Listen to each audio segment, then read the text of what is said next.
فأنا ناصح لإخواني بالصدع بالحق تبيض وجوههم. السكوت في مسألة الحزبية يضرها، فاصدع بما تؤمر وأعرض عن المشركين. سلامي على دماج ورجالها والشيخ يحيى ودار العلم يا سعد بانيها.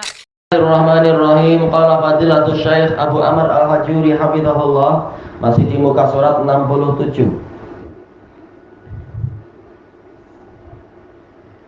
Wal Mukhtar Al-Mukhtar sudah. Kemudian apa? Wa man rawa hadisan summa nasiyah. Barang siapa meriwayatkan suatu hadis lalu dia lupa. Dia menyampaikan hadis ke muridnya lalu dia lupa sendiri. Lam yasqutil amalu bihi inda jumhuril muhaddisina wal fuqaha wal mutakallimin. Maka pengamalan hadis tadi tidak gugur menurut jumhur ahli hadis, ahli fikih dan ahli kalam.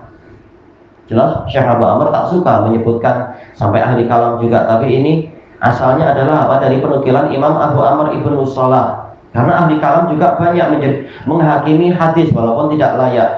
Tapi karena memang mereka banyak bicara, maka dijelaskan. Bahkan ahli kalam, jumhurnya mereka juga mengatakan hadis tadi boleh diamalkan walaupun si guru lupa. Yang penting apa?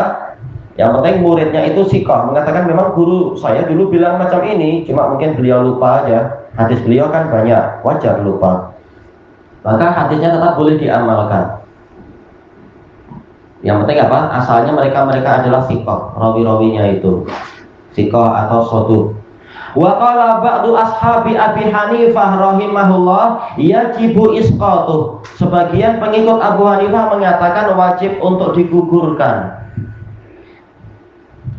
Wa banau alaihi radduhum hadis wa banau alaihi raddahum hadis.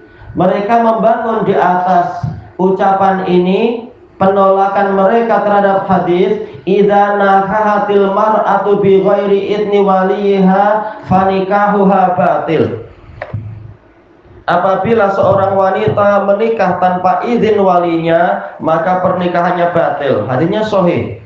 Cuma apa? Ditolak oleh pengikut Abu Hanifah. Dan mereka pakai ra'yu, boleh wanita menikahkan diri sendiri tanpa wali, sebagaimana boleh wanita itu jual beli tanpa ada wali. Jadi dia mengkiaskan masalah kehormatan dengan masalah harta benda.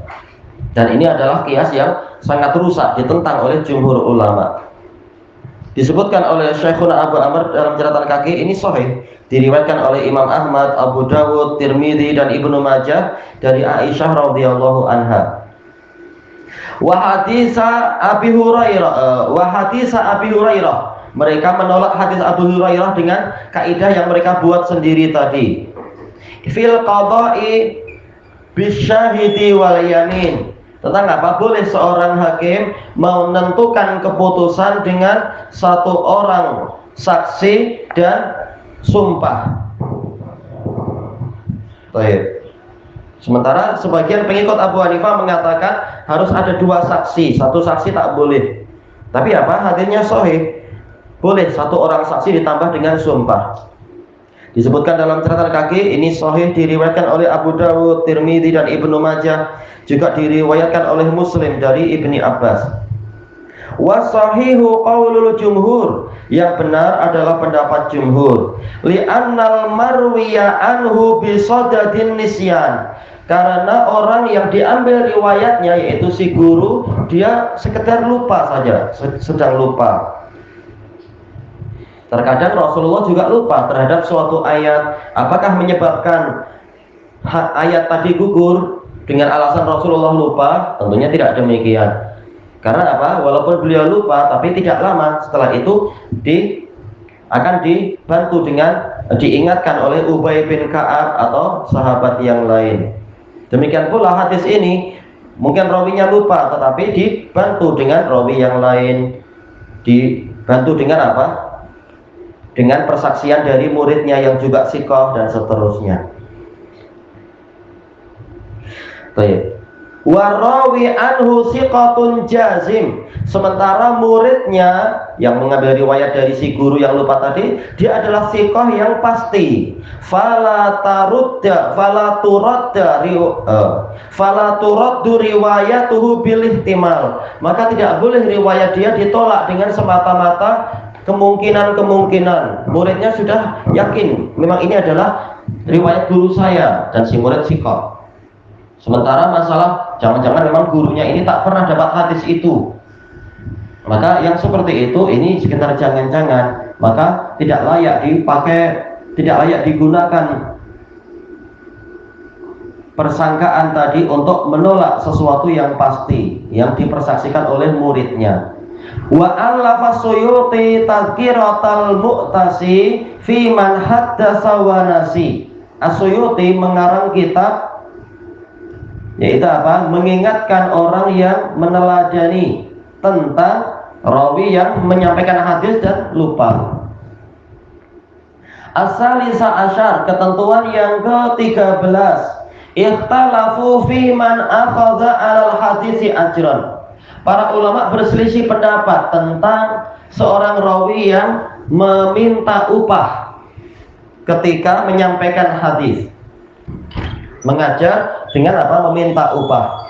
Faqala qaum la naqbal riwayatah.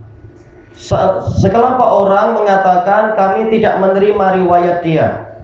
Wa huwa qaulu Ahmad ibni Hanbal wa Ishaq ibni Rahawayh wa Abi Hatim Ar-Razi. Ini pendapat tiga ulama besar tadi. Kenapa? Li'anna dzalika yukhrimul muru'ata urufan. Karena secara tradisi masyarakat, seorang guru itu meminta upah pengajaran, ini akan merusak kehormatan dia. Baik. Adapun untuk dalil terang-terangan melarang, terang-terangan mengharamkan, semuanya dhaif. Memang kenyataannya dhaif. Tapi apa? Secara tradisi ini merusak kehormatan. Tradisi di kalangan muhaddisin dulu. Adapun zaman sekarang orang memandang itu biasa. Karena memang kebanyakan orang tidak belajar baik-baik tentang adab-adab beragama. Wa yatatarraqu ilaihi tuhmah, dan akan tertimpa tuduhan dan kecurigaan. Baik, dicurigai keikhlasannya, dicurigai kejujurannya barangkali dan seterusnya karena dia mencari duit. Wa rakhasa fi dzalika Abu Nuaim Al-Fadl bin Dukain. Sementara Abu Nuaim Al-Fadl bin Dukain, Fadl bin Amr siqatun yaqdhan, memberikan keringanan, dan memang beliau sendiri seperti itu, dan beliau guru Imam Ahmad, guru dari Imam Ahmad. Beliau orangnya baik, dari Ahlus Sunnah. Wa Ali ibnu Abdul Aziz Al-Makki wa akharun, dan juga yang lain. Qiyasan ala ujrati ta'limil Quran, karena mengkiasan kepada upah pengajaran Quran. Sementara apa? Dalam hadis diriwayatkan oleh Imam Al-Bukhari dari Ibni Abbas, Rasulullah mengatakan, inna ahaqqa ma ta'khudhu alaihi al-Quran. Sesungguhnya ta'khudhu alaihil ajr al-Quran. Sesungguhnya amalan yang sesuatu yang kalian paling berhak untuk meminta upah darinya adalah Quran. Ini di Sahih Bukhari. Maksudnya bagaimana? Kalau orang meruqyah, kemudian meruqyah membacakan Quran, atau boleh jadi membacakan doa-doa yang lain, belum tentu dia itu, kalau doa-doa yang lain, belum tentu dia itu akan berjaya mengobati orang yang diruqyah. Tetapi Al-Quran dengan keberkahannya dan jaminan dari Allah, kemungkinan untuk sembuh itu besar sekali. Tetap kembalinya pada izin Allah. Maka kalau meminta upah untuk ruqyah-ruqyah yang lain saja boleh, apalagi meminta upah dengan sebab meruqyah dengan Al-Quran, dengan adab-adabnya tentunya, tidak memberatkan dan juga tidak ini dan itu. Ini kalau meminta. Adapun kalau tidak minta lalu diberi, ini ringan aja urusannya. Tapi masalah meminta yang dibahas, Rasulullah membolehkan dan jumhur ulama memang membolehkan. Tapi apa? Para ulama mengingatkan kalau memang mengajar dengan sebab mengajar dengan meminta upah, jangan lagi mengatakan oh saya sedang ibadah. Ibadah itu mencari pahala akhirat. Kalau dia mencari pahala dunia, ini bukan ibadah namanya, ini sekedar perniagaan. Seperti apa? Orang memberikan barang ke orang lain ikhlas, ini ibadah, mencari pahala akhirat. Tapi kalau dia memberikan barang dengan syarat dia diberi duit, yaitu jual beli, ini halal. Tetapi jangan mengatakan, oh saya sedang ibadah. Nah, engkau tidak sedang ibadah, engkau sedang niaga, amalan duniawi. Dan boleh bernilai ibadah dengan faktor yang agak jauh, yaitu untuk menafkahi keluarga. Dari sisi ini, tapi asal amalannya itu adalah apa? Bukan ibadah, karena mencari penukaran duniawi. Hanya saja ada dalil yang menunjukkan dimakruhkannya itu. Tidak sampai haram, tapi dimakruhkan, sebagaimana di dalam hadis yang disahihkan oleh Syekh Muqbil rahimahullahu ta'ala, kalau nggak salah disahihkan di dalam Jami'us Shahih itu, mengatakan iqra'u fakullukum muhsin fa innahu ya'ti man ba'dakum man yuqimul Qur'an wa yu'ajjilunahu wa la yu'ajjilunah. Bacalah, sesungguhnya kalian semua berbuat baik, yaitu membaca Quran baik. Karena sesungguhnya nanti di belakang kalian ada orang-orang yang betul-betul menegakkan Quran, yaitu apa? Fasih di dalam membaca Quran dan memperhatikan tajwidnya. Tapi apa? Yu'ajjilunahu wa la yu'ajjilunah. Mereka menyegerakan keuntungan di dunia dan tidak menunda keuntungan di akhirat, yaitu apa? Tidak menunda pahalanya di akhirat, cuma mencari dunia. Nah, ini polanya pola celaan. Maka ini makruh, menunjukkan meminta upah itu makruh di dalam pengajaran Al-Quran, demikian pula pengajaran hadis. Baik. Kemudian wal wajibu ijtinabuhu illa liman ulji'a ilaih. Yang wajib adalah kita menjauhi yang seperti itu, kecuali bagi orang yang terpaksa. Terpaksa karena apa? Dengan sebab dia mengajar, maka dia tidak mampu bekerja yang lain, menafkahi keluarga dan sebagainya. Tayyib, ini lebih berhati-hati dan itu lebih baik. Tayyib. Adapun yang dilakukan para hizbiyun, betul-betul apa? Mereka menjadikan itu sebagai syiar. Syiar agama dirubah menjadi syiar apa? Mencari dunia. Atau apa? Niat mereka mengumpulkan dunia tetapi dengan amalan-amalan akhirat, dan ini adalah kebiasaan yang sangat buruk.